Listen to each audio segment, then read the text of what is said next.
Good day and welcome to the Farmland Partners Inc. Fourth Quarter and Fiscal Year 2020 Earnings Conference Call. All participants will be in a listen-only mode. Should you need assistance, please signal a conference specialist by pressing star then 0. After today's presentation, there will be an opportunity to ask questions. To ask a question, you may press star then 1 on a touch-tone phone. To withdraw your question, please press star then 2. Please note this event is being recorded. I would now like to turn the conference over to Mr. Paul Pittman, Chairman and CEO. Please go ahead. Thank you. Good morning, and welcome to Farmland Partners' Fourth Quarter and Fiscal Year 2020 Earnings Conference Call and Webcast. This is a very exciting time for our company, production agriculture, and farmland ownership in particular. After 5 or 6 years of difficult economics for farmers, in late 2020 and early 2021, we have seen increasing farm incomes and associated increasing land values. This improved outlook has led to substantial improvement in the stock price. The key strength of farmland as an asset class is its ability to hold value in downturns, accompanied by meaningful appreciation over multi-year holding periods. 2020 AFFO and revenue were disappointing, partly due to asset sales and loan repayments, but also due to COVID and the lingering trade issues. The COVID demand drops or marketing delays were especially pronounced in the specialty crops sector, but most signs suggest demand will at least partially recover in 2021. Before turning the call over to Luca, I wanted to welcome 2 new board members. First, Mr. Tom Heenahan, who is the CEO of Equity International. He joined our board last December. And Ms. Toby O'Rourke, who's the president and COA of Campgrounds of America. She joined the board several weeks ago. More about Tom and Toby's background can be read in the associated press releases we issued when they joined. With that, I'm going to turn it over to Luca for some introductory comments. Thank you, Paul, and thank you to all who are listening to this webcast live or recorded. The press release announcing our fourth quarter and full year earnings was distributed yesterday after market close. A replay of this call will be available shortly after the conclusion of the call through March 27, 2021. The phone numbers to access the replay are provided in the earnings press release. For those who listen to the rebroadcast of this presentation, we remind you that the remarks made herein are as of today, March 18, 2021, and have not been updated subsequent to this initial earnings call. In the Investor Relations section of our website, you can find a presentation with supplemental information that we will refer to during this conference call. During this call, we will make forward-looking statements, including statements related to the future performance of our portfolio, our identified and potential acquisitions and dispositions, impact of acquisitions, dispositions, and financing activities, business development opportunities, as well as comments on our outlook for our business, rents, and the broader agricultural markets. We will also discuss certain non-GAAP financial measures, including net operating income, FFO, adjusted FFO, EBITDAre, and adjusted EBITDAre. Definitions of these non-GAAP measures, as well as reconciliations to the most comparable GAAP measures, are included in the company's press release announcing fourth quarter earnings, which is available on our website, www.farmlandpartners.com, and is furnished as an exhibit to our current report on Form 8-K dated March 17, 2021. Listeners are cautioned that these statements are subject to certain risks and uncertainties, many of which are difficult to predict and generally beyond our control. These risks and uncertainties can cause actual results to differ materially from our current expectations, and we advise listeners to review the risk factors discussed in our press release yesterday after market close and in documents we have filed with or furnished to the SEC. I would now like to turn the call back to our Chairman and CEO, Paul Pittman. Paul? Thank you very much. So my prepared remarks this morning are divided into really 3 sections. First is about the farmland market and the farm economy generally. Second is a little more detail about 2020. And third is our plans for 2021 and beyond. So Let me start with the first section of my remarks. The farmland market and the farm economy are, in our opinion, beginning a multi-year period of strong positive returns. In row crop regions, we're coming out of 5 or 6 years of difficult operator economics. But despite this sustained downturn, asset values nationally for agriculture properties held up quite well. They increased about 4.3% from 2017 to 2020, according to the USDA Land Values Report put out last August. We think that appreciation trend will materially increase as we come into the summer of 2021. We have started to see that land value increases already. In the Illinois market in particular, which is our largest group of land holdings by value, we are seeing $13,000 to $14,000 per acre sales, which are the highest numbers that we have seen since around 2013. And just as a cautionary note, not every property we own in Illinois would be valued that high, but our best properties probably are at that level. We think that price trend will continue. I'm going to refer to some of the slides now that Luca mentioned. If you can access them off of our investor website, that would be great. Because I want to spend just a little time drilling down into why we see this appreciation now and why we believe it will continue. In the last several months, we have had quite a few new investors in our company, so I'm going to start a little bit from the beginning of what really drives the asset class. This is on page 3 if you're trying to follow along. The fundamental thesis of our company is that gradually increasing food demand in the face of land scarcity is what drives farmland values and what will ultimately drive our stock price. If what you see on this chart is worldwide population growth, and that accompanied with GDP per capita growth really drives increases in global food demand. What you see on the right side of that chart is a decline in tillable land per person in the world. And the declining availability of land per person is a huge driver of farmland value increases, and it will continue to occur, in our opinion. This is partly due to gradual urban development and other higher and better use of that farmland, but also significant amounts of farmland around the world are irrigated from non-permanent water sources. So we anticipate a continuing decrease in the availability of farmland, and certainly for the next several decades, if not longer, continuing worldwide food demand increases. If you're trying to follow along, I've moved on to page 4. What this chart really shows is a 1970 to present long-term CAGR for farmland value growth. This comes from USDA statistics. That long-term CAGR is 5.7%. We really think this long-term appreciation trend will continue.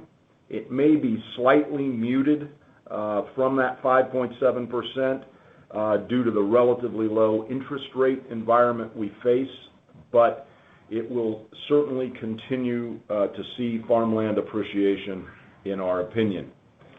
This long-term appreciation is the most important driver of land value and therefore should probably be the most important driver of our stock price.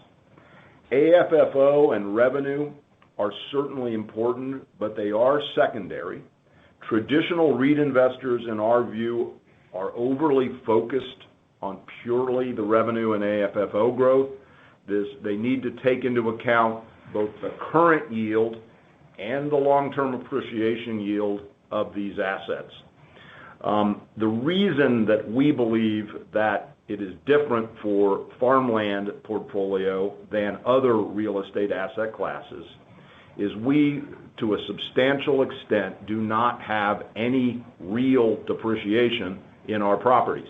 We are a long-term land portfolio without the associated depreciation and repair expense that you would have if we had built real estate. Moving forward to slide 5. The drivers, though, of land value that do relate to operator economics, meaning farmer economics, are the key statistic is revenue per acre. And long-term revenue per acre growth is mostly driven by increasing yield of corn or soybeans or wheat or whatever crop you're growing, and secondarily driven by price change in the commodities markets.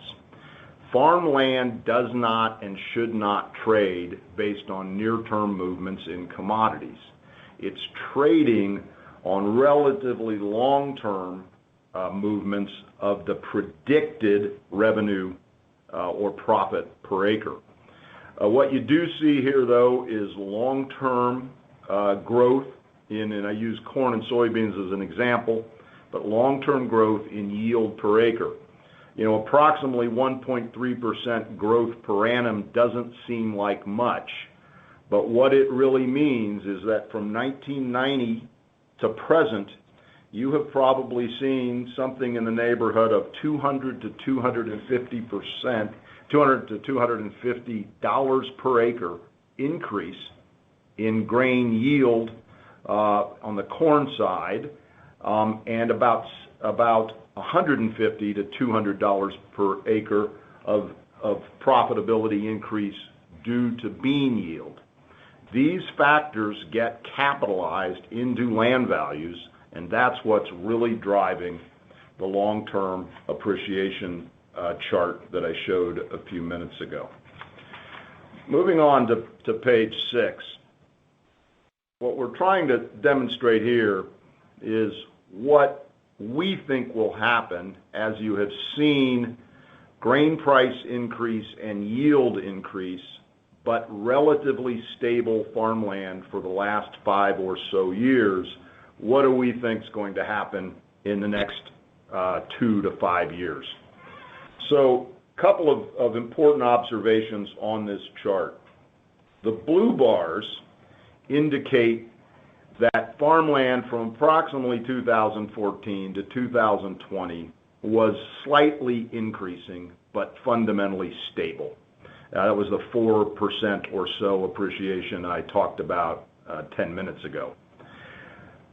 Where we are now is what are these blue bars going to look like? What is farmland value going to look like in 2021, 2022, and so on? Our view is that what you see happen is that you will see grain price increase. That increased grain price is multiplied against a elevated demand that has occurred during the grain price downturn. That elevated demand is incredibly inelastic, so it doesn't go away very quickly with price increases, and that's, of course, because it is food. That ratchets up the long-term value of farmland. That takes a little while to show up in land values. It shows up most quickly in the Midwest, and then shows up in the rest of the country more gradually. But what we are seeing is commodity price increases, demand increases, production increases, driving increased revenue per acre, and that's going to show up strongly in land values. It has already shown up, as I indicated, in late 2020 and 2021. On top of those factors related to increased productivity and price for the grains, we have a relatively low interest rate environment There's substantial pent-up demand amongst farmers to expand because they haven't for quite some time. There's fear of inflation.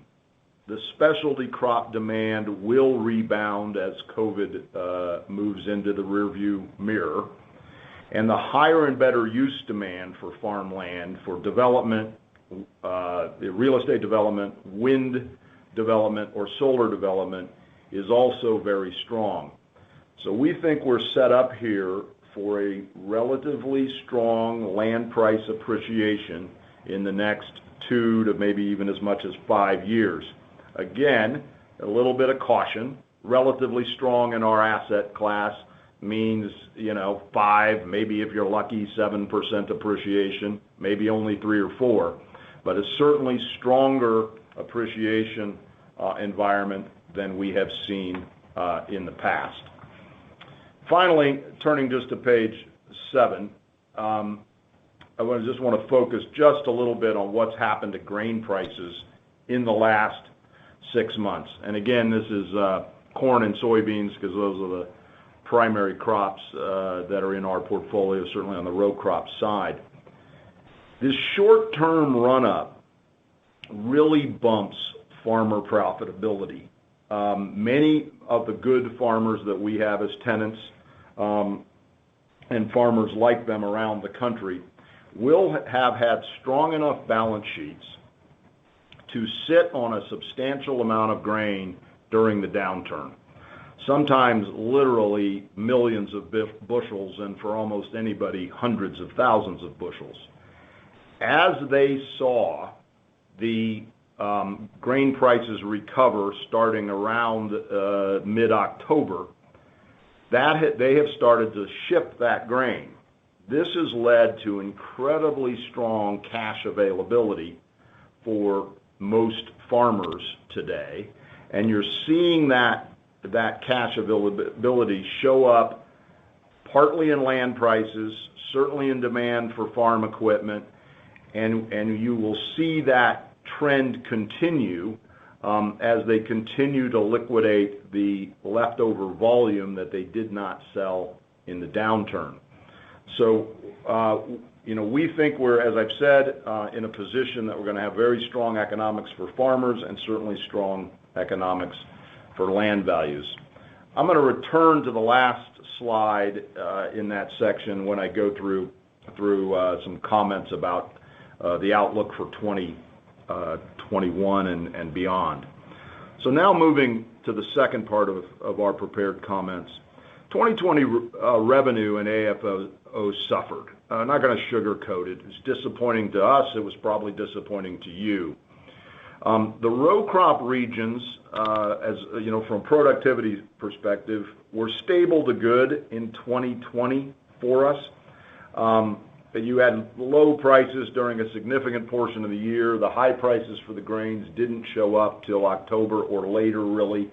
You started to see it in the last bit of August, but nobody really believed it was permanent, including me, frankly, until you got strongly into the fall. So therefore, you haven't seen huge increases in rental rates. We think most of the rental rate increases will come in 2021 renegotiations because we had a lot of our rent rate renegotiations already done by the time we saw grain price recovery. You also had seen lagging demand on the grain sector, particularly related to reduced ethanol production on the corn side. The USDA outlook now, though, is quite a bit stronger. It's driven by higher exports in the face of relatively low stocks for the primary feed grains. What's behind that is China. China demand for grains from everyone, but particularly from the U.S., is surging. I pulled just a couple of statistics to share this morning. Corn imports into China are 404% above where they were last year. Bean imports are 42%. But let's focus just a minute on these corn imports.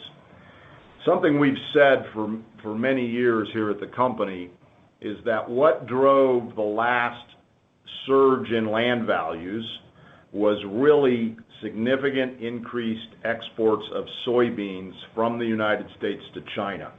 That occurred that occurred really strongly in a cycle that went from about 2007 or 8, probably started a bit early, and was really strong clear up to 2013 or 14. That massive increase in soybean demand pushed particularly Midwest land values quite a bit higher. We think that the Chinese economy is now going to do the same thing with corn. It's unclear whether this is just refilling the stocks that they might have burnt through during the trade war. As you recall, there was the Asian swine flu that occurred that reduced their need for feed grains for their hog inventory in particular. But today we are seeing, it's unbelievable when you look at the charts the commodities traders are looking at, massive increases in corn demand coming out of China. Most of that demand will be satisfied by U.S. corn. There are other corn producers in the world, but not nearly as many competitors to the U.S. as there are on the soybean side.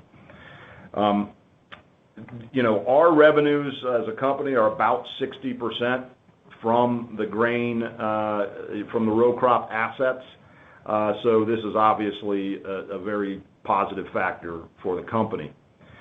When you look specifically at the operating results of 2020, it's a really tough year for specialty crops in general.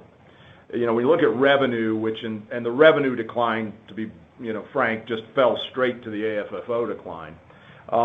We had about $1 million reduction in revenue, actually a little more than $1 million. That is really just simply from the asset sales program we were engaged in and the repayments of the loan program that we had started. There's nothing you can do about that. It is what it is. We were on a strategy of selling assets at a premium and buying back stock. That strategy obviously worked, but that was about $1 million of revenue reduction. We also saw in the citrus side of our business, particularly lemons, we saw in the neighborhood of about a $700,000 reduction in our bonus rents related to the citrus farms. The reason I call lemons out in particular is that lemons, as a demand, is largely a bar and restaurant trade, and COVID in particularly substantially reduced the demand for our citrus, lemons in particular. We've also seen quite a bit slower marketing process of almonds and pistachios. We saw something in the neighborhood of $2 to $2.5 million reduction in our bonus rents related to those crops. Part of that is a slower marketing process. Part of it is a little bit of how we restructured and changed a lease with a longer tail in the marketing cycle when we get paid. Some of that is pistachio alternate bearing issues. I think many of you know that pistachios have a good year and a bad year in alternate. But some of that lost revenue will be recovered. I don't want to quantify specifically how much will be, but some of it is more of a delay than a loss, whereas the citrus example I gave you, that's revenue we're not going to get back because those lemons, to be frank, got left on the ground instead of fully harvested. So looking at 2021, we think the key recovery for the operating statistics of the company, not the land value, but the revenues of the company, is really about seeing the specialty crop demand recover. We feel pretty good about that. It's uncertain. The citrus harvest is coming up soon. So I'm not sure you're going to have the restaurant and bar trade fully operational again as you come into this lemon harvest cycle. But we are optimistic it will certainly be better than last year. Moving on to just a couple other matters. Legal fees related to the Rota Fortunae litigation was about 8 cents a share. That's going to continue to be elevated for the 2021 year, but we know it will eventually come to an end. There is a trial date in the third quarter of 2021 in that case, and so we do think the affirmative case, as we call it, the case against Rota Fortunae, will at some point, come to an end. We obviously are hoping for a financial and reputational win from that process. Turning to the class action lawsuit for a second, which, as I've said many times, is, if anything, more frustrating than the Rota Fortunae litigation. Yet another plaintiff in that, this is the second time this has happened, that the lead plaintiff has resigned from the case. What we believe happens is they get into the diligence process and the discovery process, depositions and the like. They become convinced of what the truth really is, that the company didn't do anything wrong, and they give up on the case. It happened about almost 2 years ago. The substitute plaintiff, the Turner Insurance Agency, also dropped out now just about a month ago. I am guessing in this lawyer-driven, frivolous process that we, unfortunately, as the existing shareholders of the company, have to live through, they will find another person to serve as the lead plaintiff, and we'll have to continue to fight that. But that's the status there. Turning to the net asset value. We believe that net asset value now is probably in the neighborhood of $14 a share.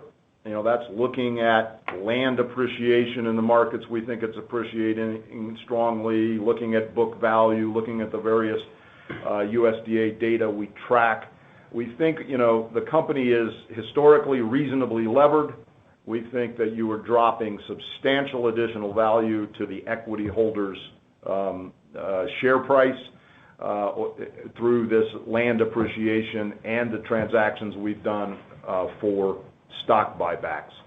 I think that will show up in the data that the USDA puts out this summer, but there may be a bit of a lag in the way they collect their data. But we are seeing, and if you just go look at land values on recent auctions in the Midwest, which are easy to find, you'll see what I'm talking about in substantial land value appreciation. So we're thinking $14 a share is the appropriate NAV level at this point in time.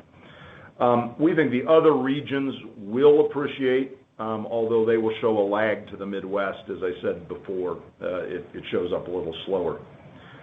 So now going to the third part of our presentation about plans for 2021 and 2022. In the last few days, I've gotten a lot of emails about what's the company's status on asset sales going forward. We are likely to decrease the asset sales program going forward. We will still, of course, entertain on an opportunistic basis offers for our farms that we think are at prices that are very high, meaning we can replace that farm. As I said, farmers will be excited about acquiring assets again. We've got quite a few inbound inquiries, but unless they are substantial premiums to what we've invested in those farms, we'll end up declining most, if not all, of those offers. We are seeing the premiums being offered climb at this point. We will also, though, continue to do asset sales when we can mix together sort of our environmental or wildlife conservation principles with our desire to create value for the shareholders. And we've done that recently with the Ducks Unlimited transaction, which we're very happy with, and we're likely to continue to do some of those things from time to time.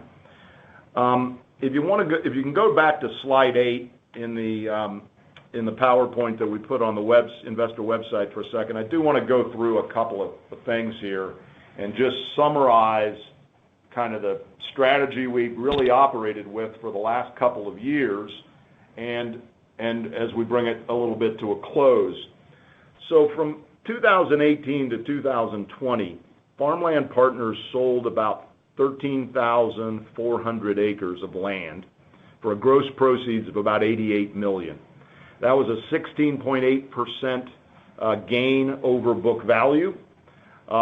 We took that money and we paid off the associated debt with those farms, and we largely invested the rest of the proceeds into repurchases of our common shares and our preferred shares. We frankly did that as a strategy that was playing the best hand we could based on the cards we were dealt.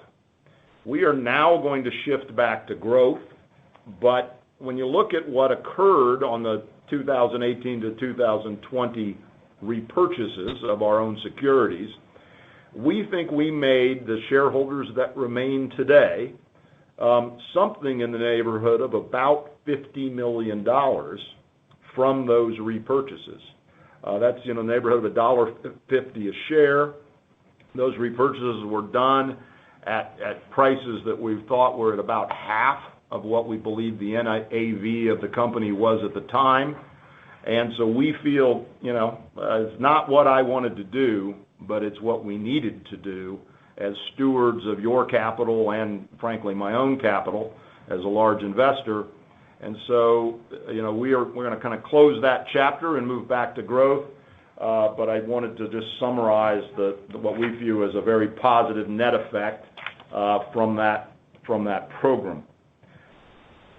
Looking forward, economies of scale will lead to large increases in the profitability of this company as the revenue goes up faster than the overhead. We're going to push growth of the company through off-balance sheet vehicles, which we believe will be accretive for AFFO growth because of the fees we receive with the relatively low amount of capital we need to invest. The Opportunity Zone Fund, which we announced in January and did the first closing of asset sales in March, is an example of that. We believe that Opportunity Zone Fund will grow. We are an advisor to the fund, not the primary sponsor, but we do think that vehicle will grow and increase assets under management and associated fee income for Farmland Partners. A second sort of off-balance sheet initiative that we are getting behind and pushing, we are going to restart the Farmland Partners loan program. We're going to call it the Farmer Bridge program. We, frankly, at this point, believe that all of the associated litigation noise and accusations that were falsely made against us have been debunked. There is a huge need in the marketplace for asset-based lenders in the asset class. Historically, we received unlevered returns that were in meaning yield on those loans in the neighborhood of 7 to 8%. We will seek a joint venture partner probably to pursue that program. We're in that process now. We think that deploying capital with a current yield that hopefully is in the low double digits with appropriate use of leverage to our shareholders is a good strategy. We're going to hopefully enter that program during this year. We will also continue to focus on sustainable and organic conversions of farmland. We've done a small amount of this, and we're likely to do more. We think that row crop rents will gradually be pushed up. Again, I emphasize the word gradual, but we think we'll start to see an opportunity to increase our rents in a meaningful way. Last few years have been, slightly down, flat, or slightly up. Sort of, most of the leases were going up, but only a tiny amount, and the few downstrokes that we had in lease renewals more or less wiped out the gains we had on most of the portfolio. That, we think, is a situation that is going to be changing in the 2021 year. We're going to gradually lower the overall leverage levels of the company. Many of you have criticized us, frankly, for being over-levered, particularly in a combination of both our preferreds and our debt. We have reduced some debt already with asset sales, but we're going to continue on that path and probably accelerate leverage reductions. This growth strategy will require some investment in the company. We're likely to see increased overheads modestly over the next couple of years, and those increases in overheads will be in advance of the increases in revenues. It's going to be a combination of investments in human capital, additional people, investments in technology to more efficiently manage a growing pool of assets, and investments in JV-related structuring costs. We're going to do that. We're going to focus on the growth path here for the next couple of years. If it works, it will have substantial rewards for equity holders. If it doesn't, it's frankly a tiny portion of our overall asset base, and we will frankly return to the asset sales program if we need to maximize shareholder value. We are quite willing, as the history's shown, to arbitrage private land values against the public market discounts when they exist. But our intent is to grow a company and to continue growing it. I'm going to turn it over to Luca, then to make a few comments specifically on the financial results, and then I'll take it back and do a little wrap up. Thank you, Paul. As usual, I'll kind of walk you through some of the financial highlights for the 2020 year versus the prior year. In 2020, total revenues were about $50.7 million versus $53.6 million in 2019. Paul already highlighted some of the major drivers of this revenue difference. Certainly, one of the major issues major factors impacting them were the asset sales and the repayment of loans that we had made to certain farmers. The pandemic certainly had a meaningful impact on specifically some specialty crops that are tied more significantly to the consumption of food away from home. As Paul mentioned, lemons is an example of that. Also, trade issues did impact some other specialty crops, for example, for almonds, although some of that is more of a delay in the pricing and the marketing of some of the crop. So a portion of those revenues, the revenue decrease will be probably a shift really from 2020 to 2021. We also had a change in some lease structures in some large specialty crop leases that changed from a base and bonus structure to a pure variable rent. In those cases, in 2019 we had been able to recognize some of the revenue, some of the base rent revenue in the year, while the variable component is all in the following year because of how the crop year works. And therefore, in this case, we have also a shift of revenue from 2020 to 2021. In terms of total operating income, 2020 was at $22.3 million versus $26.3 million in 2019. In 2020, the basic net loss to common stockholders was 18 cents a share versus a net income of 4 cents a share. One of the differences here was just in the timing and dynamic of gains related to asset sales. And finally, AFFO per share in 2020 was 6 cents versus 13 cents in 2019. We internally estimate that were it not for the impact of the COVID-19 pandemic and of the litigation expenses related to the short and distort attack that we suffered about 2.5 years ago, we would have currently an approximately covered dividend, meaning the AFFO will be approximately 20 cents per share. Currently, the fully diluted share count as of today is 32,207,458 shares. Quick note besides financial highlights is in relation to a new effort in the company focused around ESG, environment, social, and governance. We feel that farmland as an asset class is and has always been intrinsically environmentally friendly. this is all about preserving and improving the land, minimizing chemical and nutrient leakage because they are, costs for the operator, improving water use and improving land erosion. So this is all, factors that are absolutely center in modern farming practices, and we just want to continue encouraging them and monitoring them. And already in underwriting our acquisitions, we've always been focused also on climate resilience, especially in areas more prone to extreme weather events or in coastal areas. Farmland as an asset class is also intrinsically social factors friendly. Modern agriculture, especially the way we do it here in the U.S., is really about making food affordable for all, and certainly very few kind of social causes could be kind of top of the list than fighting worldwide hunger.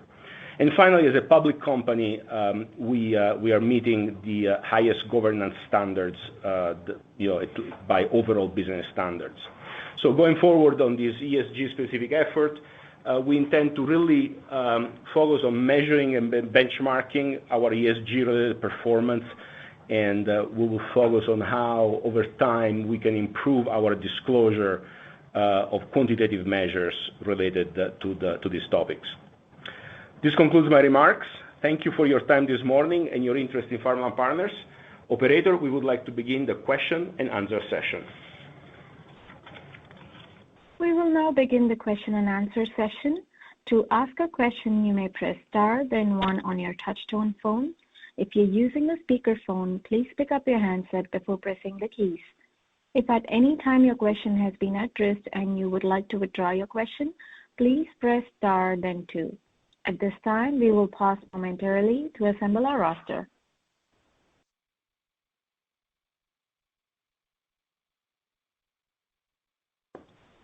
The first question comes from Dave Rogers with Baird. Please go ahead. Paul, Luca, good morning. And Paul, thanks for all the details this morning. Wanted to, I guess, maybe talk about acquisitions and the ability to grow the balance sheet going forward is something that you detailed. And I understand, Paul, your comments around a $14 NAV and that maybe cash flow isn't as important today versus the underlying land value. But I guess I'd love to get a sense what's trading in the market for acquisitions, and how aggressive do you think you can be? I think your stock's about 74 times cash flow. Your target, you said, is about 82 times cash flow. So it looks like you're pretty close to being able to go out and really get aggressive on the acquisition front. So is there enough trading for you to go do that? Yeah, you mean in terms of, I assume your question about trading of land assets being traded each. Yeah, exactly. Yeah, I mean this is a massive market. Probably $2.5 trillion of farmland assets out there in the U.S. Institutional ownership is 5% at most. We're one of the probably top 5 or 6 institutional owners of farmland in the country, but we're tiny as a percentage of the overall asset. Historically, 30 billion with a B trades each year. So there's a lot trading. The challenge we are being more acquisitive. I didn't talk about it specifically because we don't go out and just talk about each individual transaction we do, but we've bought a few row crop farms. We saw what we thought would be a surge in land values, probably starting, like I said, around Thanksgiving. It became more obvious to us, and then you still could find a farm that didn't sell at $13,000 or $14,000 an acre, and we bought a few good farms that we've added to the portfolio, but it's a few $1 million worth of purchases. So we're out there in the market. We are looking for large assets we can acquire, but we are very focused on how do we increase shareholder value, not purely grow the company. And today we're sitting on more cash than we have sat on in the past. Part of that is through the investment we got when Tom Heenan joined our board. But part of it is that we've made a few continued asset sales at good prices, and we haven't bought back, stock as we saw the stock recover strongly. So, there's the preferred that we should be out probably paying down if we can. There's a few debt instruments that we have that are at relatively higher interest rates. And so we're going to do things that hopefully, it's not that we're insensitive to AFFO per share, but we just, the way the true asset trades is appreciation first, current year profitability second, as you judge asset value. And, we think our stock price should over time reflect that. But I mean, I said revenue and AFFO, I didn't say it was the 10th issue. I said it was the second issue. We do need to focus on it. And so we're going to invest our dollars in the way that's most accretive to shareholders on a revenue and AFFO per share, also keeping in mind that growing asset value is powerful, and with some level of leverage, it really falls down to value creation for the common shareholder.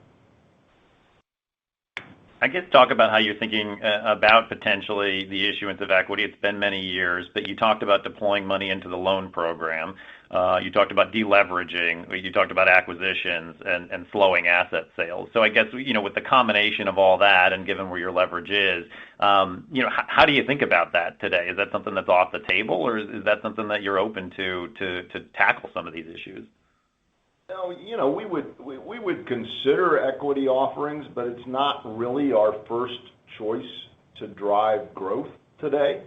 And the reason for that is, our shareholders, many of whom have been with us a long time, they had faith in the management, faith in the company, faith in the board and the employees, and they've stuck with us. And I don't want to, finally having a sunny day again. I don't want to just do a big equity issuance and hurt them, including myself, again. So I think it's nuanced, right? If we see continued strong equity values, we might issue some equity in an ATM and other sorts of ways. We'll certainly observe what happens in the market and keep our options open. But what's more likely to be the case is we're going to go and grow the asset base that we have through joint ventures, using a tiny amount of the capital we have on our balance sheet to seed these things, as we do in the opportunity zone situation. And we're going to grow AUM, company scale, efficiency, without growing the share count very much. That would be our first goal. Now, we turn around and we see a stock price that's approaching 20, I might change my mind. But I mean, that's you got to balance shareholder value growth, share price growth with total asset value growth. We think these off-balance sheet joint venture type structures is frankly a really good way to do that.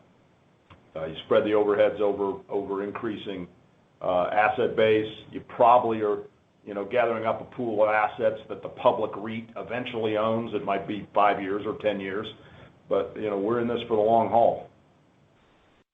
Last question for me, and I appreciate that added color. I guess the last would be, you had mentioned the redemption of the preferred B. It had been trading at a discount, but maybe from a bigger picture perspective, instead of chipping away at it, can you remind us of the opportunities maybe to get back to that preferred B and even some of the A units out there with the above average yield today? Is there a way to get to these that would, again, help the cash flow of the company and potentially deleverage it as well? Yeah, I think the first thing to recognize regarding the preferreds, and just as a bit of background for everyone else listening, we have two preferreds in the company, a Series A and a Series B. The Series A was privately issued to a Mr. Jerry Forsyth and his family when we acquired about $200 million of farmland in Illinois 5 years ago. That's $117 million face amount of preferred. We could redeem that today for cash if we chose to. We do not have to redeem it for another 5 years. And when we get to the point where we have to redeem it, we can actually use either cash or stock. That's an excellent security. It's 3% coupon with no additional appreciation feature. But if I could redeem it, in some way and move a 3% coupon preferred to a 1.3 or 1.5% dividend on common, you might think about it. But we've got a lot of time. There's no rush there. So that's Series A, and that's kind of our, we're thinking about all the things we can do to delever the company, increase the cash flow, and grow the asset base. But we want to do that in a way that maintains and enhances individual shareholder value. Turning to Series B. Series B is slightly, more complicated, but also a huge opportunity.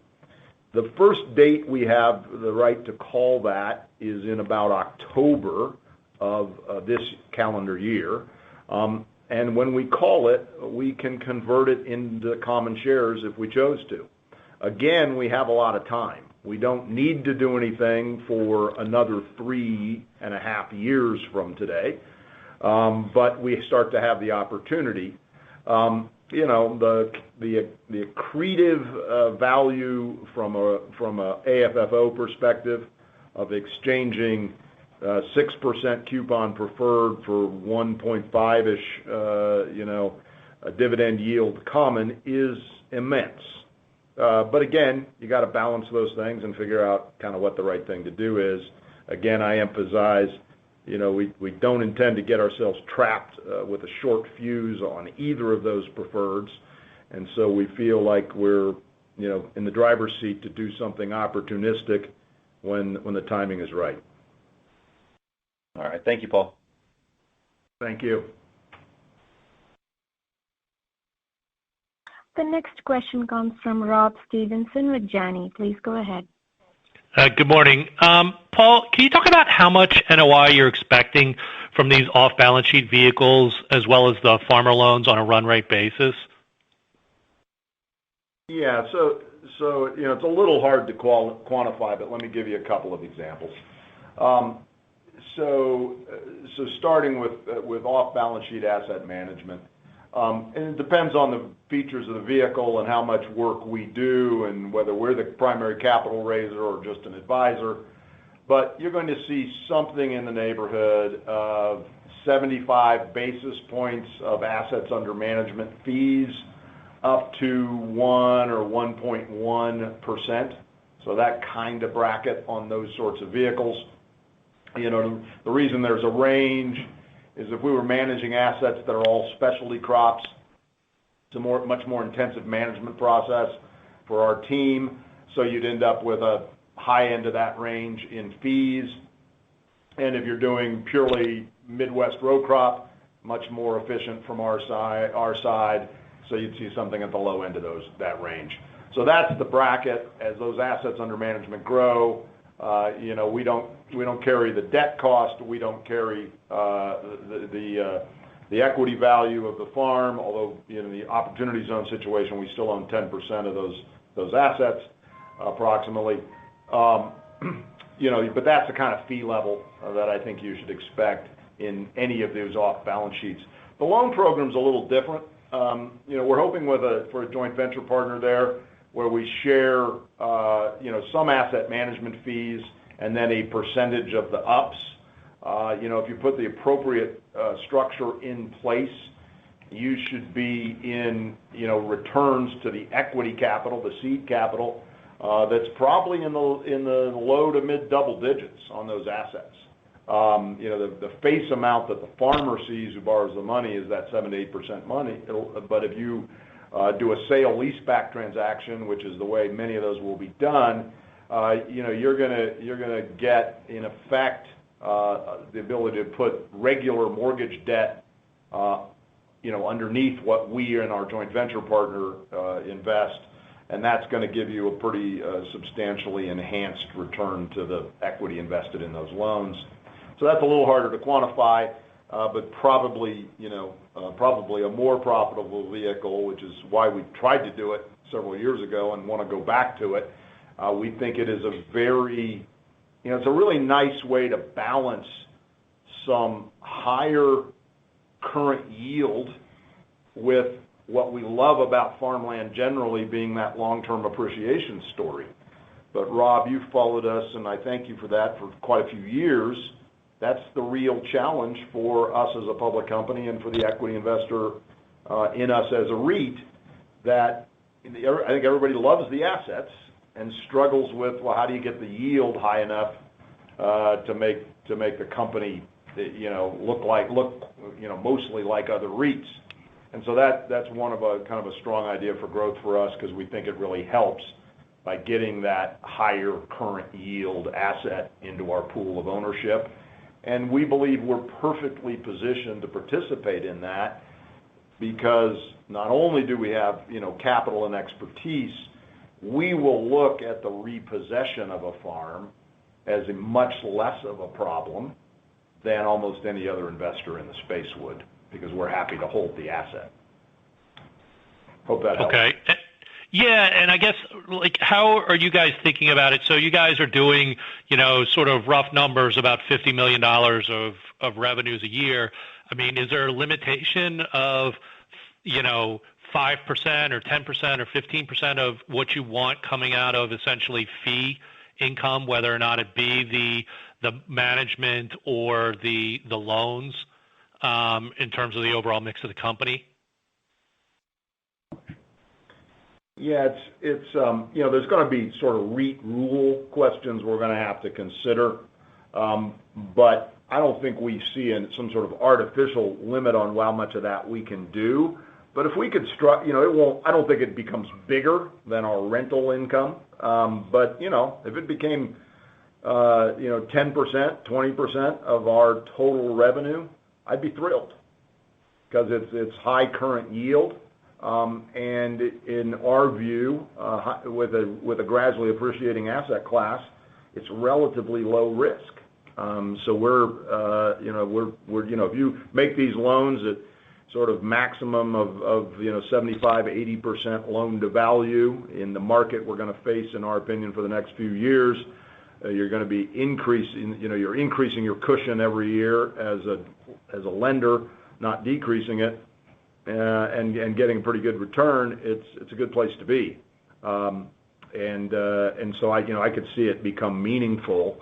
It's not going to happen overnight, though. These are loans that are largely going to be the amalgamation of a lot of the low end of a couple million, high end of 10 million will be where the bulk of those loans get done. They're not going to be $50 million at a time. Okay, helpful. And then last one for me, you talked about 8 cents of legal costs from the Rona Fortunate stuff in 2020, and you said you're going to have costs again in 2021. How much is that expected to be? Is that a similar amount that we should be thinking about? Is that more as you go to trial and have the additional trial cost? How are you guys thinking about that cost to the income statement in 2021? I think on an annual basis, it's hopefully in the same neighborhood. I mean, it's an incredibly hard thing to quantify, Rob. I think it will be higher.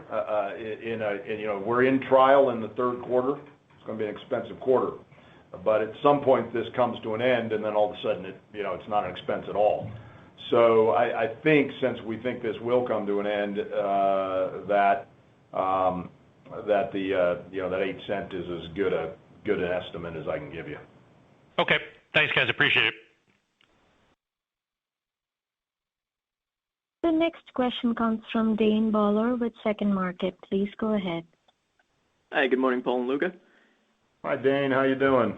Good. I just got a question on NAV and then a question on revenue. So on the NAV side, the assets on the balance sheet are obviously quite a bit larger than the market cap of the company. So the NAV appreciation as a result of farmland appreciation is probably significantly more than 1-to-1. Can you kind of quantify that amplification? Absolutely. So when you think through the securities we have in our balance sheet, round numbers, we got $1.1 billion. Not looking right at the balance sheet. Correct me if I'm way off, Luca. $1.1 billion, $1.2 billion, or something in the neighborhood of assets, farmland assets. You've got $500-ish million of regular debt. They don't share in any of the appreciation. You've got another $117 million of Pref A. That doesn't share in any appreciation. And then you've got about $150 million of Pref B. Pref B shares in half of the annual appreciation. It accretes to the face amount of that security. So when you bake all that and you run it through the math, what you would see is, a 5% increase in farmland, and I'm not making that as my annual prediction. I'm using it as an example. That leads you to 55 million or so of appreciation value, 32 million shares outstanding. If you do that, you put $1.50 of value in each share, more or less. It's that kind of mathematics. Leverage is a very positive thing in the private ownership of farmland. As we have all talked about many times, the public markets do not like our leverage level. We think that by gradually reducing leverage, we will see stock price appreciation. Otherwise, we wouldn't do it. But the silver lining of our leverage is this appreciation, accompanied with the major buybacks we did at such substantial discounts to NAV, is going to have a very positive appreciation factor for the current equity holder. Right. Okay, and then on the revenue side, with soybean and corn prices going up so much, as well as other row crop commodities, how does that revenue delta to the farmers translate into rental rates? Is it going to be rental rates staying a similar proportion of the farmer revenues, or how does that change? Yeah, so Dane, I always enjoy talking to you because maybe it's because you're Wisconsin-based, you've got a real fundamental grasp of how this all works. So you're exactly right. In each region of the country, we have a target of revenue per acre that we're trying to take as rent. In the very best growing regions of the nation, like Illinois and eastern Nebraska, you might see that target in the mid 30%. So think 35 or even more, or a little bit less. In your less productive regions of the country, where there are more operating expenses as a percentage of revenue, you'll see that number decline. The lowest places in the grain sector are about 25% of revenue, and it falls out between that 35 and a bit higher, or 25, depending on the region of the country. So increased revenue per acre will lead to increased rent per acre, but there is a lag. And the reason there's a lag is, first,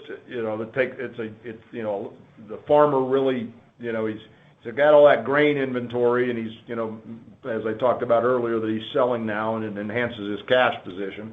But he's had a tough couple of years, so he's using that cash now to clean up all sorts of little problems in his financials, as well as do things that human beings want to do, like own a condo in Florida or whatever. They're going to spend some money now again, improve their equipment, buy a new pickup truck, whatever it is. Some of that's going to come to rent, but as I said earlier, it comes in the fall, this late summer and fall, as we renegotiate those rents. And because we're on only about a third of our rents turn over in any given year, you don't get the rent jump you don't get that rent jump flowing through 100% of the portfolio all in 1 year. It takes a while. So it's going to be muted. You're going to see these rents gradually increase, our overall same-store sales gradually increase, and the underlying factor is what you said. It's trying to stay close to an internally defined percentage of revenue per acre, and we actually have kind of a different number I talk about it in regions, but it's even more granular than that. The highest quality farms have the highest rent per acre as a percentage of revenue, and then it waterfalls down as quality declines. Okay, thank you. Thank you. The next question comes from John Judy, a private investor. Please go ahead. Yeah, I think you answered my question already. It was regarding the preferred, what your thinking is as far as the preferred B, looking at what you're paying on that compared to alternatives as far as converting that or possibly refinancing it. So. Okay, yeah. I mean, I won't add anything to what I said unless you have a follow-up question, but thank you for being on the call this morning, John.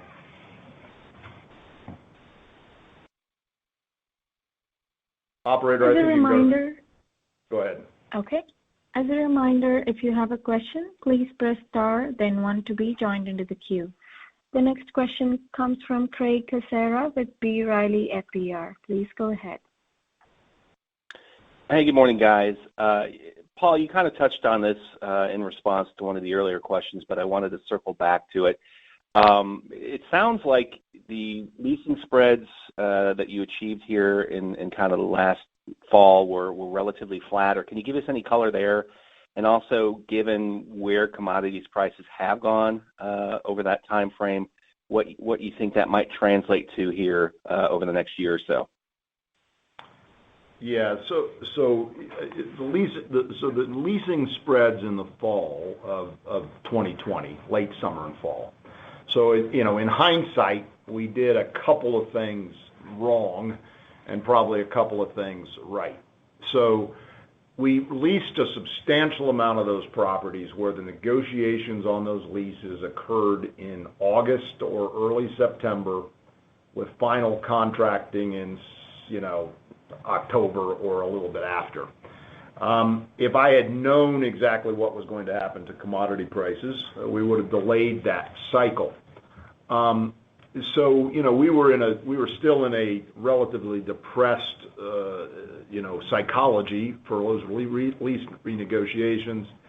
And if you looked at the entire universe of farms and you sort of said, what did you get ups on and what did you get downs on? We got more ups than downs. But I alluded to this in the prepared comments. But the ups are all 1%, 1.5% rent increases. They're tiny. Recognize that this even gets a little worse as you think about it in GAAP terms. Many of our leases, in terms of the actual cash number we receive, have a 1 or 2% rent bump in them. We try to get that in almost every fixed cash lease. But under GAAP straightlining, you don't see that in the GAAP numbers. That's a flat number through the entire period of the lease. So you're seeing little ups in the majority of re-rentals or rent rolls. And then you have a few farms where you end up taking it down. You have a farmer who's really in trouble. You have a piece of land that, for whatever reason, isn't performing really well. And unfortunately, when you take it down, it's not 1%. It's 5% or something like that. And so you end up with a flat, kind of rent environment on those rent rolls. One thing, we didn't call this out specifically, but as we saw the fall accelerate, in terms of the fall commodities pricing accelerate and the psychology of farmers change, we actually intentionally delayed releasing certain farms. Rent, for example, a lease could have expired in late October, and instead of rushing to re-rent it, we drug our feet to negotiate better rents than we would have otherwise received. That had a negative impact. We had some quote-unquote lost months of revenue in the late in 2020, which hurt revenue and AFFO in 2020. In the real cash world, you don't lose any rental income because farmer is paying for that farm during the growing season as a practical matter. A quote-unquote unleased farm, unlike an unleased apartment, you're going to still get the same total rent for that growing season. Even though they force us to account month by month, that's not how it actually works. So that's what we've seen on the row crop side. If I had to do it over again, I wish we'd have done all the leases in the last 2 weeks of the calendar year, and get the highest price you can. But hindsight's 20/20. What we think will happen in the coming year, though, is that we're in a much stronger position. culturally, the company gives the farmer that's on the property first dibs. We believe deeply in that principle. It's the way farmland rental works in the private market. It makes a farmer a long-term steward of the property because they think they're going to farm it for for decades, and that's what we want as landowners. And so we always come back to the farmer, but when we come back around, late summer and early fall this time, we're obviously going to be coming with a higher price target. If the farmer meets the target, we keep that farmer on that property. If they do not meet the target, we'll shop it to all other farmers. And, this is a zero vacancy asset class, and in flush times like we're in now and we'll be in still this fall, we believe, if a farmer doesn't hit the bid, there'll be another guy in line ready to. So we think we'll see, some pretty good rent roll situation this fall. The one thing, again, to keep in mind is it's only going to be about a third of the leases on the row crop side that'll roll over, not 100%. So that's just the reality. Got it. No, I appreciate that. One other question, the returns from the properties that FPI directly operates have steadily gotten worse over the past several years. Are you looking at any strategic alternatives for those assets, or, are you expecting better performance in 2021 given, what's happened with commodities? Yeah, so direct operations, and let me just break it into two buckets. There's two different buckets. There's direct operations where we actually farm a farm because we believe we can make more money on it farming it than we can renting it. We do very little of that.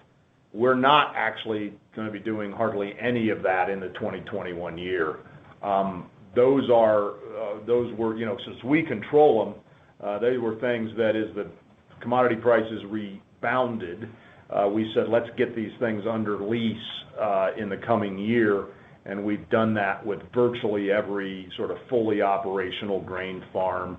We're in fact we actually owned a combine and some tractors and stuff. We're selling that stuff off. The farm economy is such where we might make a little more money operating it, but it's more risky. And importantly, it's a hugely time-consuming thing for the farm management team and for the accounting team. And as we return to a growth strategy and not wanting to, increase overheads very much, you got to decide: are you going to have those people manage actual farming, or are you going to have them go find acquisitions and good opportunities? And so we're lessening that. Most of what you see in our P&L related to direct operations, though, is development properties, meaning a usually or specialty crop farm where we are replanting all or most of the trees or vines on that property. But in those cases, particularly, in the first year of a redevelopment, it's all expenses. If you're in the second or third or fourth year of a redevelopment, it's still mostly expenses, but you start to have significant offset to those expenses from the, short but existing crop. And I say short because, the trees aren't mature, they're not producing as many almonds or whatever it is you're growing as they otherwise would. So we got just crushed, to be blunt, on development properties this year because we control that inventory. And so we're direct operate. It's the way it works, right? There's no way you can get a farmer to lease it from you if it takes more money to operate than you get. But we normally have a significant offset to those development costs, those cultural costs to manage those trees. And this year, in the COVID environment, as I alluded, you own the crop as Farmland Partners, and you don't have much of a market for it. Some of that, as we've discussed, will be recoverable as we sell through the inventories and the volumes, but certainly not all of it. Hope that gives you a little more color on that. Yeah, no, that's helpful. Thank you, Paul. This concludes our question and answer session. I would like to turn the conference back over to Mr. Paul Pittman for any closing remarks. Great. So for the first time in several years, all of us here at the company are very optimistic about what the next 12 to 24 months will look like. For new shareholders, thank you for joining us. And even more importantly, for the long-term shareholders, of which there are many, both individual and institutional investors, thank you for your long-term faith in this company and in this management team. We do truly believe and hope that better times are ahead, and we think you all deserve that. So thank you very much.